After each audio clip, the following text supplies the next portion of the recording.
I waited for them to leave, changed every lock, and installed security cameras. If you're watching this, subscribe and let me know where you're watching from. Now let me tell you how I ended up hiding behind my own front door, watching my daughter-in-law give unauthorized house tours like she owned the place. Because trust me, nobody saw this coming. 3 months earlier, my life looked completely different. I was Margaret Stevens, 63 years old, recently widowed, and apparently stupid enough to believe my son Kevin and his wife Rebecca actually cared about my well-being. After Henry's funeral, they'd been so attentive, so concerned about me living alone in my old house. "Mom, you need something fresh, something to look forward to," Kevin had said, holding my hand like I was a fragile bird.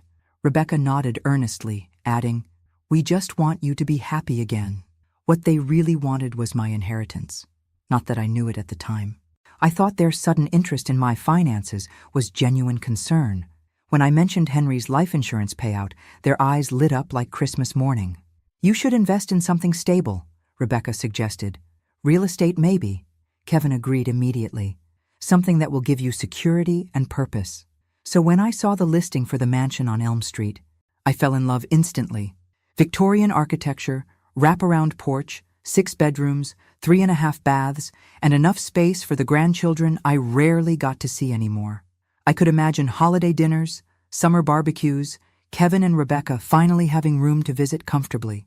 The asking price was steep, but Henry's insurance money covered it completely.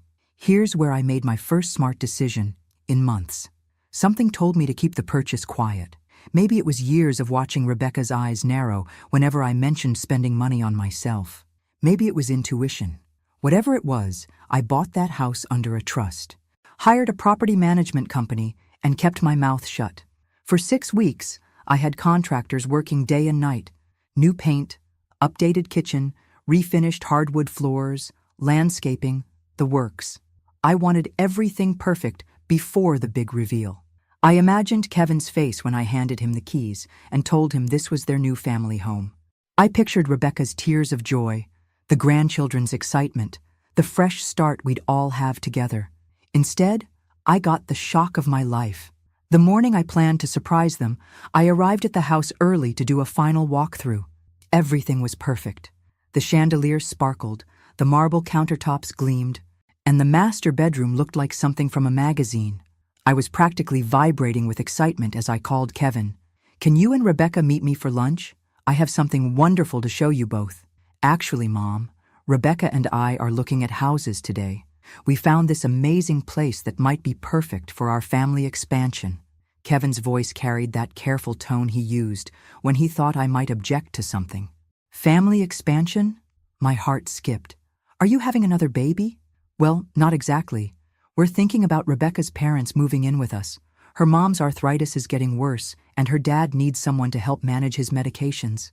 We could really use a bigger place." I smiled, thinking how perfect the timing was. "That's wonderful, honey. Where are you looking?" "This gorgeous Victorian on Elm Street. 6 bedrooms, huge kitchen, perfect for multi-generational living. The only problem is the asking price. It's way out of our range." My stomach dropped. They were looking at my house.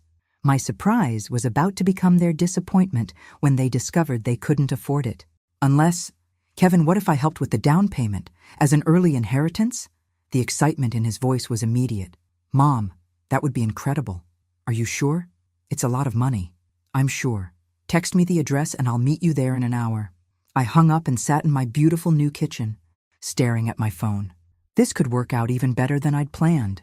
Instead of just giving them the house, I could let them think they were choosing it, then help them buy it. They'd feel like equal partners instead of charity cases. But when I arrived at Elm Street and saw Rebecca walking around the front yard like she already owned it, something felt off. She was pointing at different areas, gesturing expansively, talking to someone on her phone about my new garden plans and the master suite I'm designing. I parked across the street and watched. Kevin joined her, and they spent another 20 minutes measuring windows and discussing furniture placement. They weren't looking at the house like potential buyers. They were planning like people who already had keys. That's when I realized I'd made a terrible mistake, not buying the house, but trusting them to see it before I told them it was already mine. I decided to test them. When they finally called me over, I put on my best impressed face and let them give me the full tour of my own house. "Look at this kitchen, Mom," Rebecca gushed, running her hands over the marble counters I'd spent weeks choosing. "I can already see myself hosting dinner parties here. And this master bedroom?" She led me upstairs to the room I'd designed as my sanctuary. "This will be perfect for Kevin and me. Your room could be the one next to the guest bathroom, small but adequate. My room, in the house I bought, would be small but adequate." Kevin nodded enthusiastically. "The whole layout is perfect. Mom, you'd love the community here. Very quiet. Great neighbors. You could walk to the park every day." I managed to keep smiling, but inside I was calculating. They'd already decided I'd be living here, but not as an equal. I'd be the elderly relative tucked away in the smallest bedroom, grateful for whatever space they allowed me. The inheritance money I'd be providing for the down payment would become their house, their equity, their investment. "The only challenge," Rebecca continued, walking back toward the kitchen, "is that the sellers apparently want cash. No financing allowed. Something about a trust situation." Kevin sighed. "Which means we'd need the full purchase price up front. Even with Mom's help. We're talking about draining her entire inheritance just for the down payment on a mortgage we still couldn't qualify for." Rebecca's face fell dramatically. "So close to perfect, and it's just out of reach." They stood there looking defeated, and I realized this was my moment. I could reveal the truth, tell them the house was already theirs, and watch their faces light up with joy. Or I could wait and see what they did next. "What if we looked at something smaller?" I suggested carefully. "Something more within our actual budget?" Rebecca's expression hardened slightly. "Margaret, this house is perfect for our needs. Kevin's father would have wanted us to use his money wisely, to invest in our family's future. This is exactly the kind of opportunity he would have encouraged." The casual manipulation took my breath away, using Henry's memory to justify spending his life insurance money on their dream house. And the way she said "our needs" while planning to stick me in the worst bedroom. "You're right," I said slowly. "Henry would want us to make smart decisions. Let me think about this overnight." That evening, I sat in my current house, staring at the property deed for the mansion. My name, clear as day, as the legal owner. I'd been so excited to give them this gift. Now I was wondering if I should give them anything at all. The next morning, Kevin called before I'd finished my coffee. "Mom, we've been thinking about that house all night." Rebecca barely slept. "We really believe this could be the fresh start our family needs." "I understand it's a beautiful house, Kevin. The thing is, we went by there again this morning, and there's already another family looking at it. The realtor says they might put in an offer today."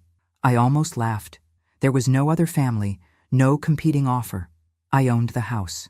But Kevin was lying to create urgency, pressure me into making a quick decision with my money. "That's unfortunate," I said mildly. "Mom, we need to move fast. If you're serious about helping us, we need to make an offer today. Full asking price, cash. That's my entire inheritance, Kevin. I know it's a big ask, but think about the return on investment. Property values in that neighborhood are only going up. And you'd have a beautiful place to live, with family nearby to take care of you as you get older. Take care of me, in the small bedroom, while they built equity with my money. Let me call the realtor directly," I said. "If I'm investing this much, I want to speak with them myself." There was a pause. "Mom, Rebecca's already been handling the communication. She's built a good rapport with the agent. Maybe it's better if she continues." "Kevin, if I'm writing a check for $350,000, I'm speaking to the realtor myself." After I hung up, I called the property management company I'd hired. "Sarah, I need you to list the house again immediately. Same price, same terms. And if anyone calls asking about it, tell them the previous offer fell through. Mrs. Stevens, you own the house. Why would you want to list it?" "Because I want to see exactly how far my family will go to manipulate me." 2 hours later, Kevin called back. "Great news, Mom. The other family's offer was rejected. The house is still available, but we need to move fast." I felt something cold settle in my chest. My own son was lying to my face, creating fake urgency to pressure me into spending my life savings on a house I already owned. "Wonderful, Kevin. Set up a meeting with the realtor for tomorrow. All 3 of us should be there to discuss terms. Actually, Rebecca thinks it might be better if you wire the money first, then we handle the details." Of course she did. The next morning, I received the most manipulative text message of my life. Mom, the sellers accepted another offer. We lost the house. Rebecca's heartbroken. She was so excited about finally having space for her parents and maybe giving you grandchildren a real home. I'm sorry we couldn't make it work. I stared at my phone in my kitchen, surrounded by moving boxes. Because here's what Kevin didn't know. I'd spent the previous evening packing. Not to move into the mansion with them, but to move into it alone. I texted back, "That's disappointing. I'm sure something else will come along." Within an hour, Rebecca called. Her voice was thick with tears that sounded remarkably fake to my newly skeptical ears. "Margaret, I'm so sorry. I know how excited you were about the house, too. Kevin told me you were looking forward to the garden and the big kitchen for holiday dinners. Interesting. I'd never mentioned being excited about anything specific. She was projecting what she thought I should feel. These things happen, Rebecca. The realtor said the other buyers might back out. Sometimes deals fall through at the last minute. If you're still interested in helping us, we could stay in contact with the agent. See if it becomes available again." I almost admired the persistence. Create false hope. Keep me emotionally invested. Maintain the possibility that my money could still buy their dream house. I'll think about it. That afternoon, I drove to the mansion one last time before moving in. I wanted to savor the moment when I walked through the front door as the rightful owner, not the elderly mother being granted permission to live in the smallest bedroom. But as I turned onto Elm Street, I saw Rebecca's car in the driveway. I parked at the end of the block and watched.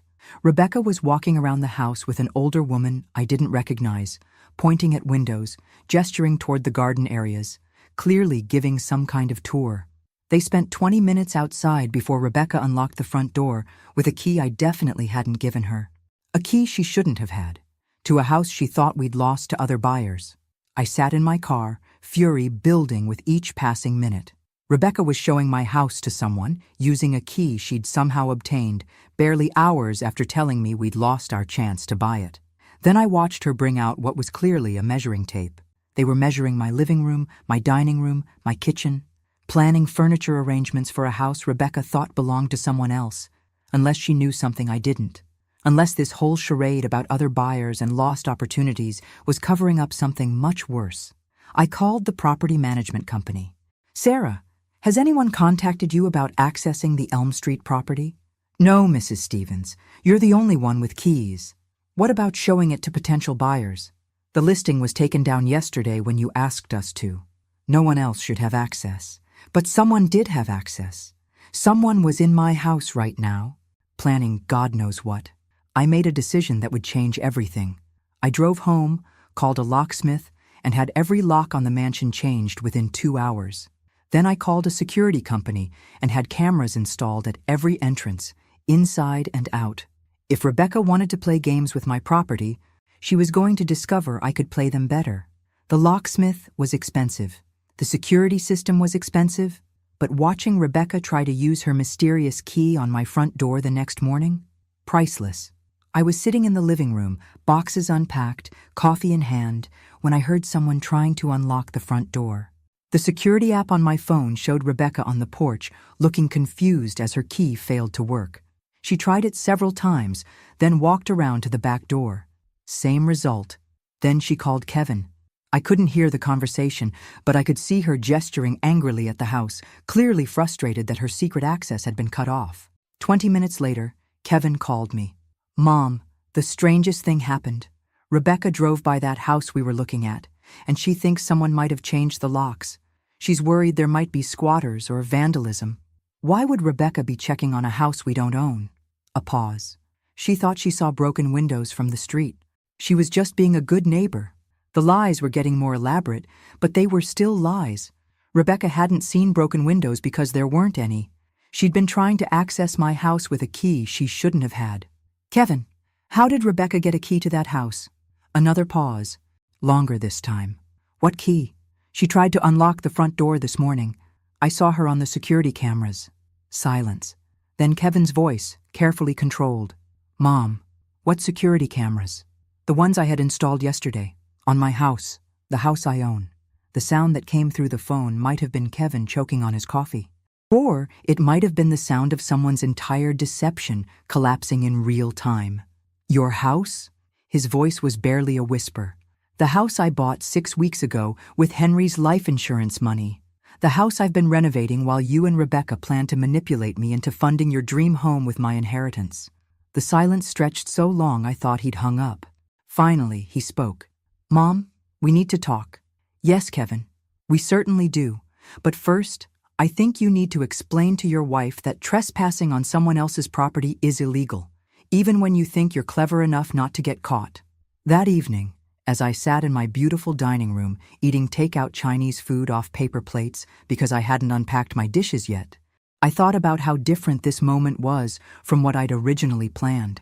I should have been hosting Kevin and Rebecca for a celebration dinner, toasting their new home and our bright future together. Instead, I was alone in my house, watching security footage of my daughter-in-law trying to break in, while my son prepared to explain how they'd planned to steal my inheritance through emotional manipulation.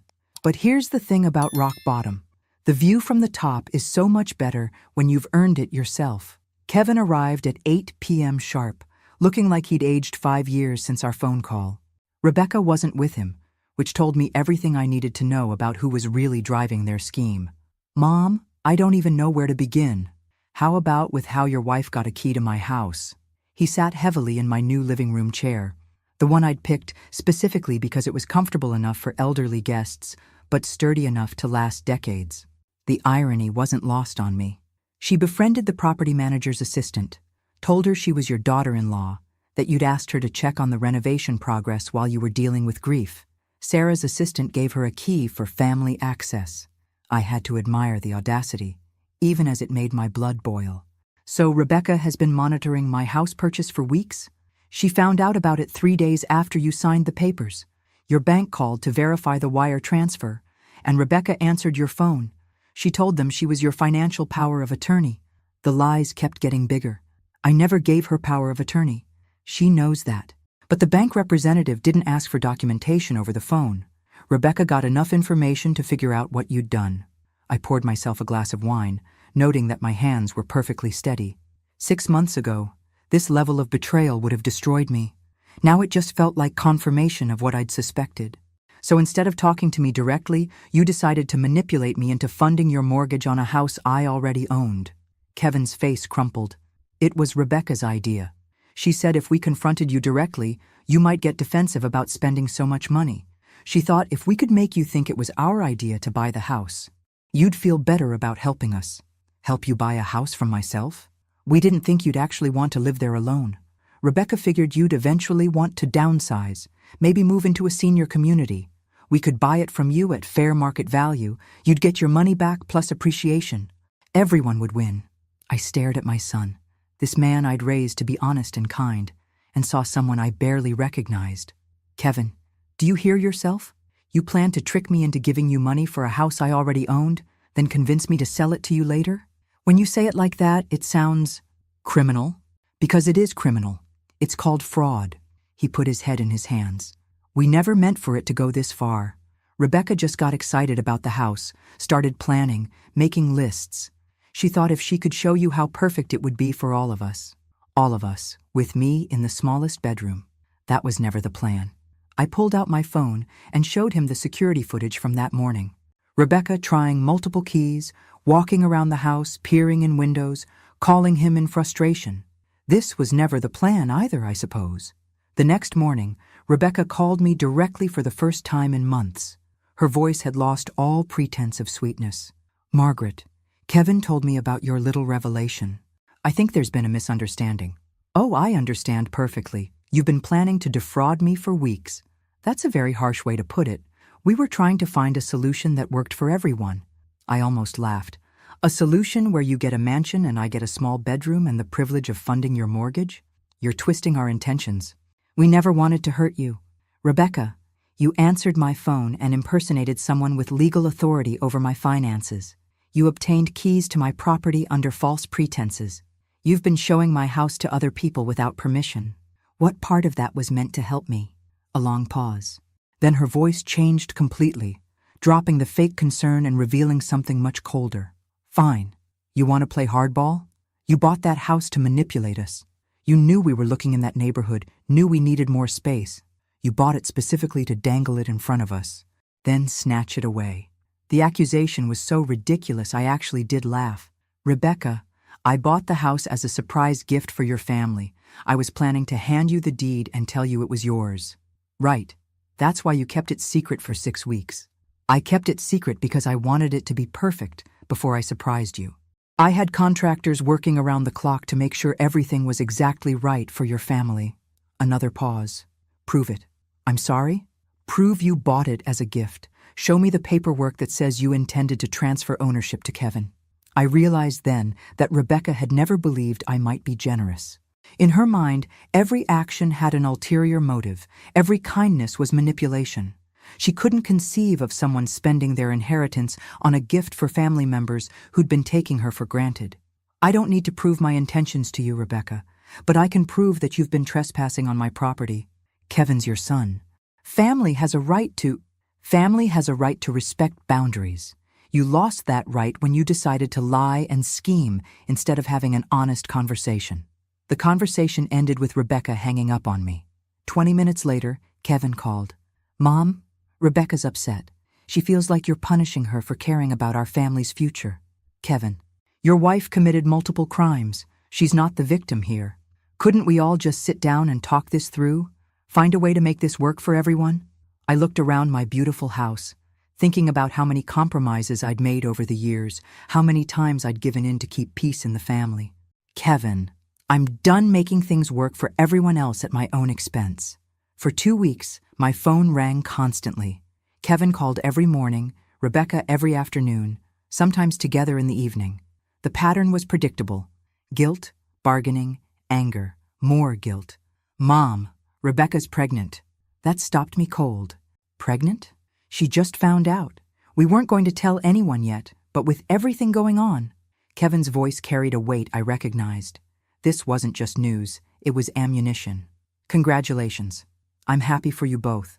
The thing is, with a baby coming, we really need more space. Rebecca's morning sickness is already bad, and she's worried about stress affecting the pregnancy. And there it was. The pregnancy card, played exactly when I'd started feeling strong enough to maintain my boundaries. Kevin, I understand you need more space. There are many lovely houses in your price range. But Mom, this house is perfect. Rebecca's already planned the nursery, picked out paint colors. She's emotionally invested. In my house, that she tried to steal from me. She never tried to steal anything. She just got excited about the possibility. I hung up and called my lawyer. If this was going to become a legal battle, I wanted to be prepared. Mrs. Stevens, based on what you've told me, your daughter-in-law may have committed identity theft, fraud, and trespassing. Do you want to press charges? I thought about my grandchild, growing up with a mother who thought manipulation was normal family behavior. Not yet, but I want everything documented in case this escalates. That evening, Rebecca showed up at my door. She looked genuinely terrible, pale and exhausted in a way that suggested the pregnancy news was real. Margaret, can we please talk? Just the two of us. No Kevin, no lawyers, no games. Against my better judgment, I let her in. I'm sorry, she said, sitting on the edge of my sofa like she was ready to run. I handled everything wrong. When I found out about the house, I panicked. Kevin and I have been struggling financially more than we've told you. His business has been slow. I haven't worked since we got married. And we were behind on rent. It was the first honest thing she'd said in months. Why didn't you just ask for help? Because you've already done so much. The down payment on our current place, the car repair last year, Christmas gifts for Kevin when he couldn't afford them. I was embarrassed to ask for more. I understood that feeling. The pride that makes you do stupid things rather than admit you need help. So, instead of asking, you decided to trick me? I thought if I could make it seem like your idea to help us buy this house, you'd feel good about it instead of resentful. I thought I was protecting your feelings. Rebecca's confession should have made me feel better, but it only made me angrier. Because underneath her apology was the same condescending assumption that had driven everything else, that I was too fragile to handle the truth. Rebecca, I've been managing my own feelings for 63 years. I don't need you to protect me from my own generosity. I know that now. I made a mistake. You made several mistakes. Identity theft, fraud, trespassing, lying to my son about your actions. She flinched. Kevin doesn't know about all of it. What doesn't he know? Rebecca looked around my living room, at the furniture I'd chosen, the photos I'd hung, the life I'd built without their input. He doesn't know I've been planning to convince you to sign the house over to us as an early inheritance. For tax purposes. I felt something cold settle in my stomach. Explain. My uncle's an accountant. He said if you give us the house now, instead of leaving it to Kevin in your will, it would save thousands in estate taxes. I thought after we were all living here together for a while, I could bring it up casually. The scheme was even more elaborate than I'd realized. Rebecca hadn't just wanted to manipulate me into funding their mortgage. She'd wanted to manipulate me into giving up ownership entirely. And if I'd refused, I would have suggested that since you were getting older, it might be smart to transfer assets to family members to protect them from potential nursing home costs. Every word made it worse. Rebecca had researched ways to separate me from my assets, planned conversations designed to make me feel like transferring ownership was my idea. Rebecca, do you understand that what you're describing is elder financial abuse? She went very still. That's not what this was. What else would you call systematically planning to trick an elderly family member into signing over valuable assets? I was trying to help our family. You were trying to help yourself, at my expense. We sat in silence for several minutes. Outside, I could hear children playing in the neighborhood park. Normal sounds of normal families living normal lives without elaborate deception. What happens now? Rebecca asked finally. Now you and Kevin figure out your housing situation without involving my money or my property. You learn to budget, get second jobs if necessary, find a place you can actually afford. And the baby? We'll grow up with parents who understand the difference between asking for help and committing fraud. Rebecca started crying then. The kind of exhausted sobbing that comes when someone finally understands they've lost everything through their own choices. Margaret, please. I know I messed up, but we could still make this work. You could live here, we could pay rent, everyone could have what they need. I looked at this woman who'd spent months planning to manipulate me out of my home and my money, who was now begging me to let her do exactly what she'd originally schemed for. Rebecca, the fact that you think I should trust you with anything after what you've done tells me you still don't understand how badly you've behaved. 6 months later, I hosted my first dinner party in the mansion. Not for Kevin and Rebecca, who'd moved into a 2-bedroom apartment across town and were slowly rebuilding their relationship with honesty instead of manipulation. Not for Rebecca's parents, who'd apparently found other living arrangements when their daughter's grand plans fell through. I hosted dinner for my neighbors. The couple next door who'd brought me flowers when I moved in, the widow across the street who'd invited me to her book club, the young family at the end of the block whose children sometimes helped me carry groceries. These people, who barely knew me, had shown me more genuine kindness in 6 months than my own family had in years. Kevin and I were slowly repairing our relationship. He'd started calling every Sunday, conversations that were awkward but honest. He'd apologized repeatedly, had insisted on family counseling, and was working to understand how he'd let Rebecca's manipulations poison his judgment. Rebecca and I maintained a polite distance. She'd had a healthy baby girl, my granddaughter, whom I visited once a month under Kevin's supervision. Rebecca was civil during these visits, but I could see in her eyes that she still thought I'd overreacted, that I should have been grateful for her elaborate schemes to involve me in their lives. But the real revelation came from my lawyer, who'd done some digging into Rebecca's background after I'd told him the full story. Mrs. Stevens, I thought you should know. This wasn't Rebecca's first time manipulating elderly family members. Her grandmother signed over her house to Rebecca's parents 5 years ago under very similar circumstances. Fake concerns about property maintenance, suggestions about tax benefits, pressure to make decisions quickly for the family's good. The pattern was clear. Rebecca hadn't stumbled into elder abuse through desperation. She'd learned it, practiced it, perfected it as a family tradition. What happened to the grandmother? She died in a state nursing home 2 years later. The family sold her house immediately after the funeral. I thought about how close I'd come to the same fate. If I hadn't kept the house purchase secret, if I hadn't installed security cameras, if I'd been just a little more trusting or a little more isolated, I would have ended up exactly like Rebecca's grandmother. Instead, I was sitting in my beautiful dining room, surrounded by friends who'd chosen to know me rather than family who'd chosen to use me. My phone buzzed with a text from Kevin. "Mom, Rebecca wanted me to ask if you'd consider being the baby's guardian in our will, in case something happens to us." I stared at the message for a long time, thinking about trust and responsibility and the difference between loving someone and enabling them. I texted back, "I'll consider it if Rebecca completes a financial literacy course and commits to family therapy for at least a year." His response came quickly. "She says that's unnecessary. We just need a simple yes or no." I deleted the conversation and went back to planning my garden. Some people never learn, but some of us learn exactly enough to save ourselves. And sometimes, that's the only victory that matters. Thanks for listening. Don't forget to subscribe and feel free to share your story in the comments. Your voice matters.